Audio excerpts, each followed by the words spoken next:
శ్రీ గురుభ్యో నమ. శ్రీకృష్ణ పరబ్రహ్మణే నమ. శ్రీమద్ భాగవత మహాపురాణం నందలి దశమస్కంధంలోని ఉత్తరార్థం నందు 15వ అధ్యాయము ప్రారంభము. ఈ అధ్యాయంలో నృగమహారాజు కథను, దానము చేయటం వలన కలుగు ఉత్తమ ఫలములను, బ్రాహ్మణుల సొమ్మును వారి అనుమతి లేకుండా అనుభవించటం వలన కలుగు పరిణామములను గురించి తెలుసుకుందాము. శ్రీశుకుడు చెప్పెను, పరీక్షణ్ మహారాజా, ఒకానొక నాడు సాంబుడు, ప్రద్యుమ్నుడు, చారుభానుడు, గదుడు మొదలగు యదువంశ రాజకుమారులు విహారమునకై ఒక ఉపవనమునకు వెళ్ళిరి.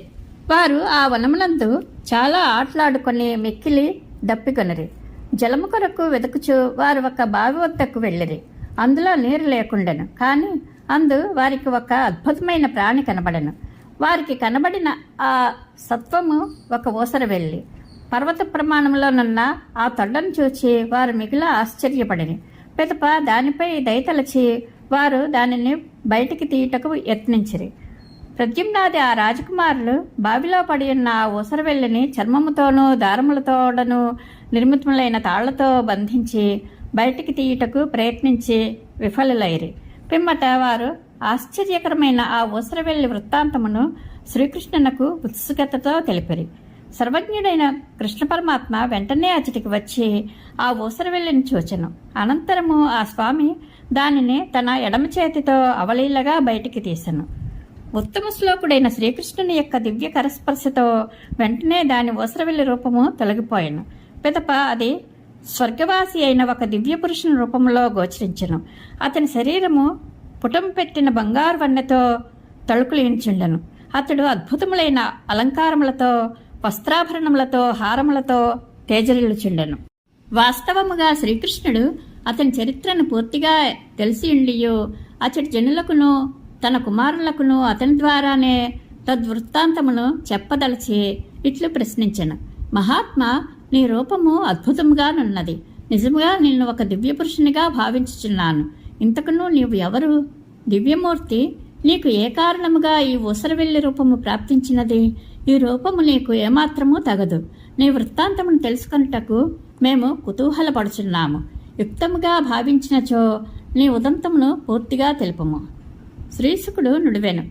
విరాట్ పురుషుడైన శ్రీకృష్ణుడు ఇట్లా అడిగిన పిమ్మట నృగమహారాజు సూర్య తేజస్సుతో వెలుగొందుచున్న తన కిరీటము ఆ మాధవుని పాదపద్మములకు తాకునట్లుగా ప్రణమిల్లి ఈ విధంగా వివరించెను.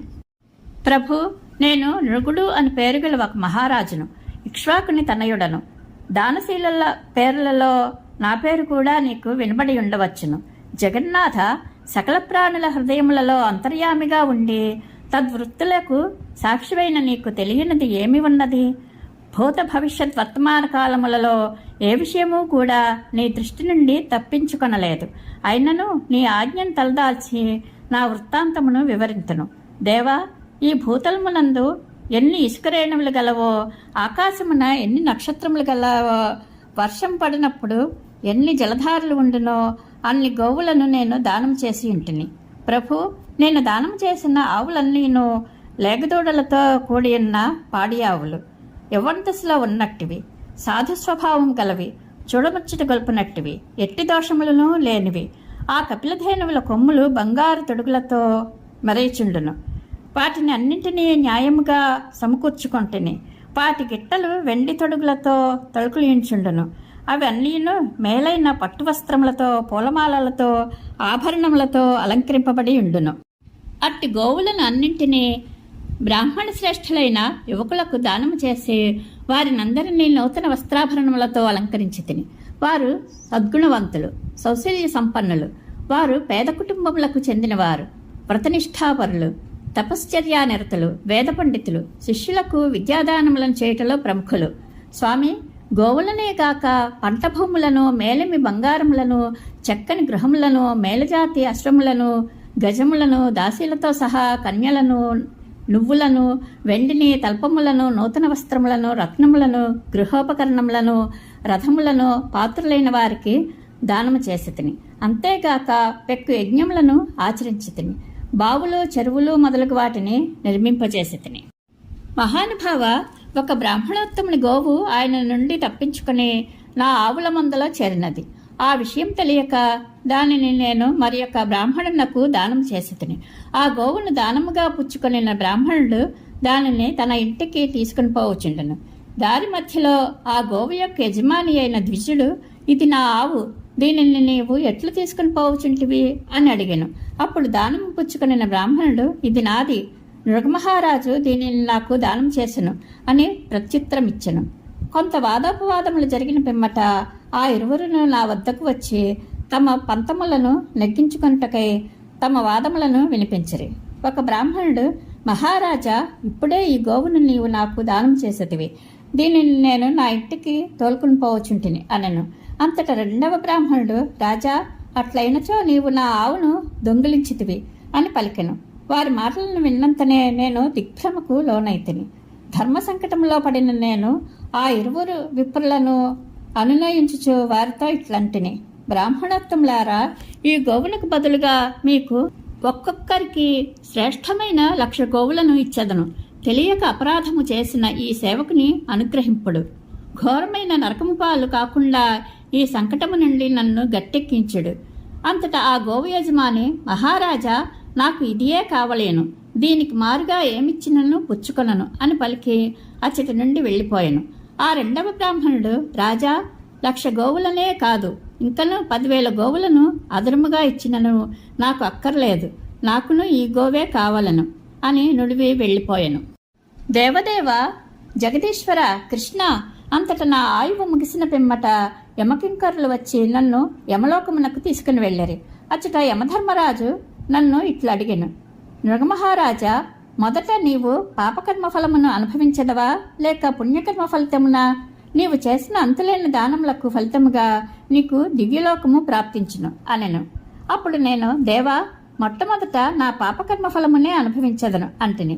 అంతటా యముడు, అయినచో పడిపోమ్ము అనెను. తక్షణమే నేను ఊసరి వెళ్ళిన నీరు లేని ఈ బావిలో పడిపోయితిని.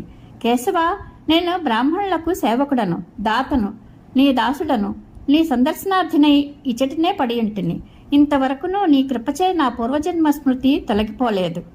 అధోక్షజ, కృష్ణప్రభు ఉపనిషన్మార్గమును అనుసరించి నిన్ను ధ్యానించినట్టి యోగేశ్వరుల నిర్మల హృదయములయందే ప్రాత్పరుడవైన నీవు గోచరించుచుందువు. అంతేకాదు, సంసార చక్రము నుండి విముక్తి పొందడి సమయముననే నీ దర్శనము ప్రాప్తించుచుండును.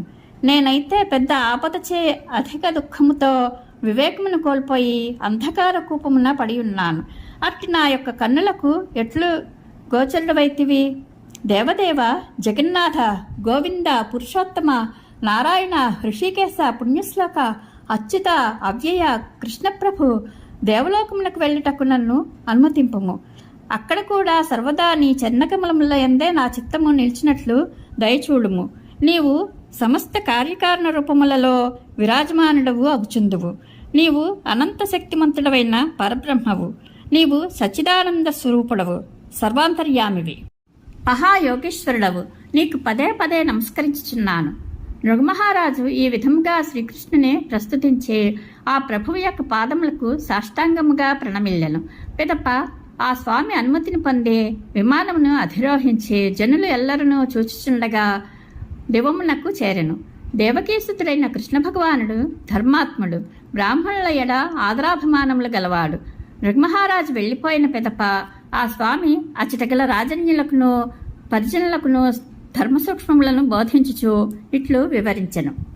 మిత్రులారా, అగ్నివలే తేజమూర్తులైన వారు కూడా బ్రాహ్మణుని సొత్తును ఏకొంచెముగా అపహరించినను దానిని వారు జీర్ణించుకొనలేరు. ఇంకా తమను తామే ప్రభువులము అని విర్రవీగుచున్న గర్వాంధుల విషయము చెప్పనేలా? నేను హాలాహలమును విషముగా భావింపను. బ్రాహ్మణుని సంపద విషము కంటేనూ ప్రమాదకరమైనది. ఏలైనా విషయమునకు విరుగుడు కలదు, కానీ బ్రాహ్మణుని సొత్తును అపహరించినందువలన కలిగే పాపములకు ప్రాయశ్చిత్తము లేదు. విషము భుజించిన వానిని మాత్రమే హతమార్చును. అగ్ని జలములతో చల్లారును, కానీ బ్రాహ్మణుని సొత్తు అనేది అరణివాన్ని వాని వంశమునే సమూలము దహించివేయును. బ్రాహ్మణుని సొమ్మును అతని అనుమతి లేకుండా అనుభవించినచో వారి 3 తరముల వారిని అది నశింపచేయును. రాజాశ్రయము యొక్క బలము చూచుకొని బలవంతముగా లాగుకొని అనుభవించినచో వారికి సంబంధించిన 10 తరముల పూర్వీకులను నరకమున పడవేయును. అంతేగాక వారి తరువాత 10 తరముల వారిని నశింపజేయును. రాజ్యాధికారముచే కన్ను మిన్ను గానక ఏ రాజులైతే మూర్ఖులై బ్రాహ్మణుని సొత్తును కూడా అపహరింతురో వారు తమకు పతనావస్థ తప్పదని ఎరుగరు. అట్టి వారు నరకమున ఘోరయాతనల పాలగుట తథ్యము. రాజులు నిరంకుశులై తమ వృత్తులపై జీవనాధారములపై దెబ్బతీసినప్పుడు ఉదార చరిత్రులు గృహస్థులు అయిన బ్రాహ్మణులు మిగులా దుఃఖింతురు. వారి కన్నీటి బిందువులకు ఎన్ని భూరేణువులు తడిగినో అన్ని సంవత్సరములు బ్రాహ్మణుల సంపదలను అపహరించిన ఆ రాజులు వారి వంశముల వారు కుంభీపాక నరకములో పడి తీవ్ర వేదనల పాలగుదురు.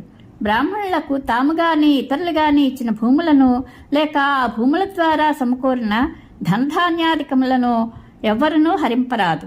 లోభబుద్ధితో అట్లనర్చిన వారు 60,000 సంవత్సరములు మలములందు క్రిములై జీవింతురు. బ్రాహ్మణులకు సంబంధించిన ధనమును ఏకొంచెముగానైనను పొరపాటును కూడా మన కోశములలో చేరరాదు. వారి ధనమునకై ఆశపడరాదు. అట్లనర్చిన వారు అల్పాయుష్కులగుదురు. శత్రువులచే పరాజితులై రాజ్యభ్రష్టులగుదురు. తదుపరి జన్మలో భయంకరములైన సర్పములై పుట్టుదురు. ఆత్మీయులారా, బ్రాహ్మణుడు మీ ఈడ అపరాధమునర్చినను అతనికి ద్రోహము తలపెట్టరాదు.